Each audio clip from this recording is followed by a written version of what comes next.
Hi guys, good morning, જય માતાજી. Welcome to અમારી ચેનલ નીલમ વ્લોગ્સમાં તમારું સ્વાગત છે.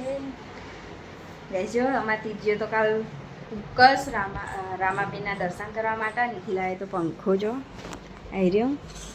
₹100 પંખો લીધો તો ચાર્જિંગ પતી ગયું ને એટલે મેં ચાર્જિંગમાં મેં કહ્યો જો આવી રીતે ચાલુ થાય. જો ફરીથી દબાય ને એટલે ફૂલ થાય, વધારે થાય. અને અમારા તીથનું પ્લેન જો, તીથની ગાડી જો ફરીથી દબાય એટલે પંખો બંધ થઈ જાય. જો જેટલો મસ્ત પંખો, લાઇટ પાઇટ જાય ને અમુક ટાઈમે ચોમાસામાં રાતે તો પંખો ચાલુ કરીને તીથના હું પકડી દેવાનું એટલે ને તીથના પવન અડો એના માટે ગમતો હતો ને તો અમે લઈ લીધો હતો પંખો. તીથનો ફોટો ગઈ જો હું અત્યારે કચરાની ડોલ લઈને બેઠી હું કચરો નાખવા માટે. કચરાની ગાડી રાહ જોઈને બેઠી હું. કચરાની ગાડી ચાના આવે ને એટલે હું કચરો નાખું. જો ગાડી આવી જઈ પેલી સોસાયટીમાં બહાર આવે. હવે હું જઉં નાખવા કચરો. ગાડી આવી ગઈ. જો હું નાખવા જઈ કચરો હેડી હવે નાખી દીધો અને હવે પાછી આવી ઘેર. કચરાની ડોલ મેકી દઉં હવે એક બાજુ. જો ડોલ તો મેકી દીધી. કચરાની ગાડી તો હવે જતી રહી. હું કચરો નાખીને આવી જઈ. ચાલે કાલ ટંકોડિયા જો ફૂલ લગાવે મંદિરમાં. બેલ હી બેલના જો ફૂલ પીળો પીળો મંદિરમાં.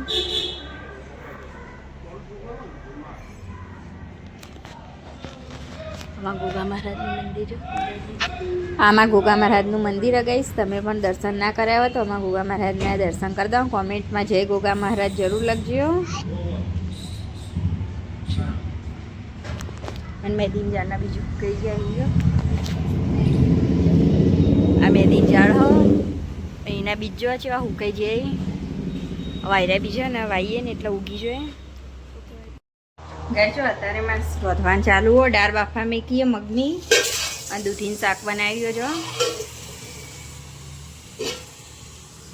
અને માથી ખાઈ ગયો સ્કૂલથી આવી તો બહાર રમવા હતી એટલે હજુ તો હા દાળ બફાયો. દાળ વંઘારીને પછી રોટલીને બનાવો તે થાટા આટલો તો તે આટલા ગાડી મેકીને જોયો ખુશીઓ ઘેર રમવા માટે. મેં દાળ બફાવાનું ચાલુ હજુ તો.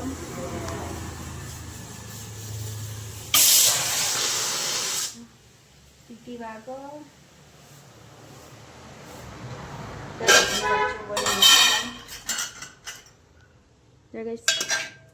દૂધીનું શાક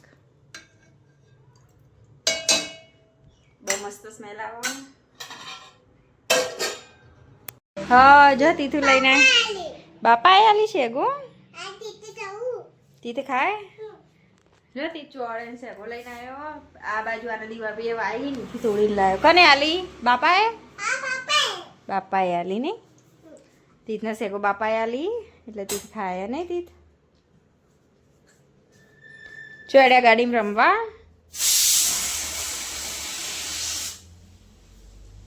અમારથી થવા હેડ્યા પાછા રમશી બાર ગાડીમાં. રોધે જાય એટલે હું બોલાવો ખાવા એટલે નેટા ખાવાનું બની જાય પછી હું તીથને ખવડાવું. તીથને લેવા જાઉં હોમવર્ક કરવાના તીથનો. અને તીથ આ બાજુ જતા રહે દક્ષાના સિંહ ગેટ ખોલી દીધું. જો પોણી પાતું હશે તીથ. જો પોણી આવો એટલા માટે અરે તીથ ચીકુ લખવાનું નહીં હોમવર્ક કરવાનું હડો. દક્ષામાંથી ચોળીને વેલા બંધી. મમ્મન પલાળે નહીં આવે જો તું પલડું. જો તીથ તો બધા પાણી સોટી દીધું. ચોળી જેવા જેવી આવી ગયા. કાલ તો તોડીને શાકા બનાવી તું.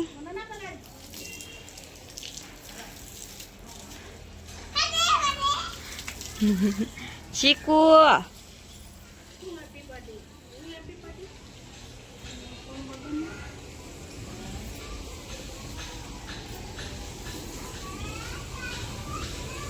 જો દક્ષા પાછી બંધી હી છોડીને વેલા ઉપર ચડાવી એક વખત શાક બનાવી દીધો.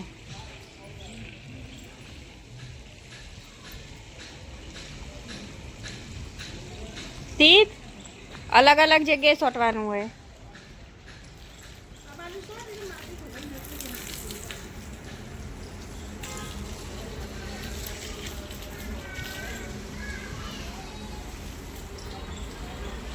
બસ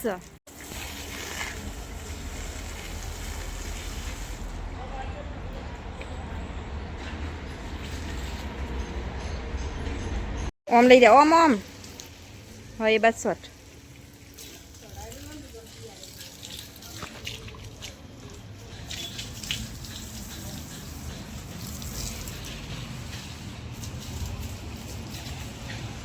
ગિલોડીને વેલો છે પગડ્યો મસ્ત અને તી થવા જો એ બાજુ પાણી ચોટવા જતો રે.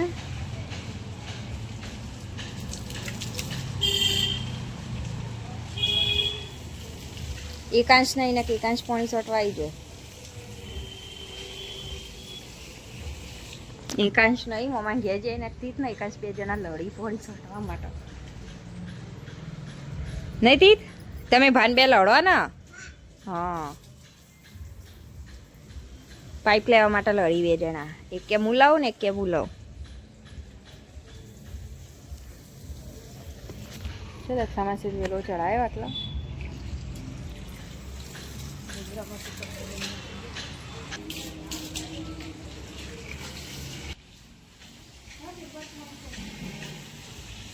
તો દક્ષામાં સી હવે ચોડી ચડાવી લેબુડી ઉપર આટલા દોયડું બંધી લેબુડી પર જાય એટલા પાટા જોયા.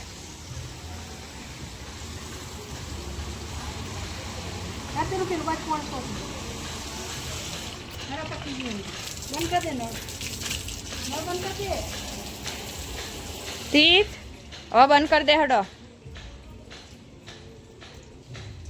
બસ ચલો હવે લખવાનું બીજી ચોળી રહી પેલી રહી ને એની રહી જો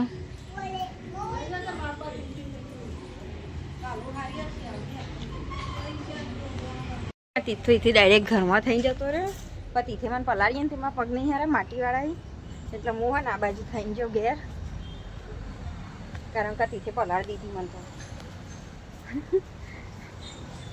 માટી માટી કરી દીધી હા એટલે પક્યો.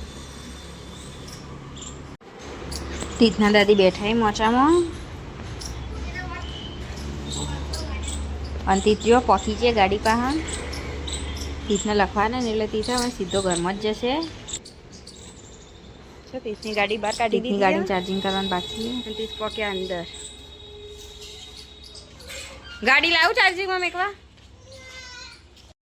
જો અમારા તીથને તો ગુજરાતીને લેસન આલ્યો ગુજરાતી વર્ણ પરિચય તીથ આવી જાય કલર લઈને કલર પૂરવાના નહીં તીથ જો કમળનો ક તો કમળ હે ગુલાબી કલર પૂર્યો હોય કમળમાં કમ એવી રીતે જ ખમાં પૂરવાનો કલર જો ખલ અને ખમાં ઉભો રહો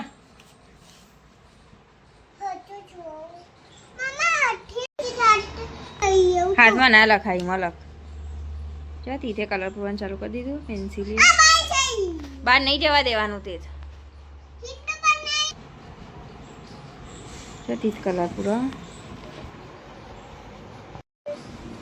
બહાર ના જવા તીથ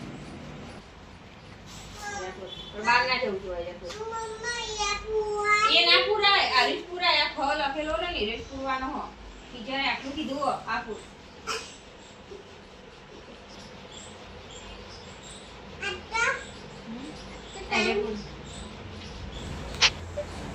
હું હવે કપડાં બધા લઈને બેસી જયું કપડાં વાળવા માટે પહેલાં હા રૂમાલ ને બધું વાર દઉં પછી બીજો બધો ઢગલો કપડો હી આજ તો વાળવાનો તીથને ભણાવીને બહાર મોકલ્યો રમવા માટે અને એટલે હું હવે કપડાં લઈને બેઠી વાળવા માટે કારણ કે તીથને પહેલાં હોમવર્ક કરાવી દીધું એટલા માટે કપડો રહી જતા વાળવાનો એટલે કપડાં હું હવે વાળું હું અને તી થવાયું ગાડી રમતા છીએ બહાર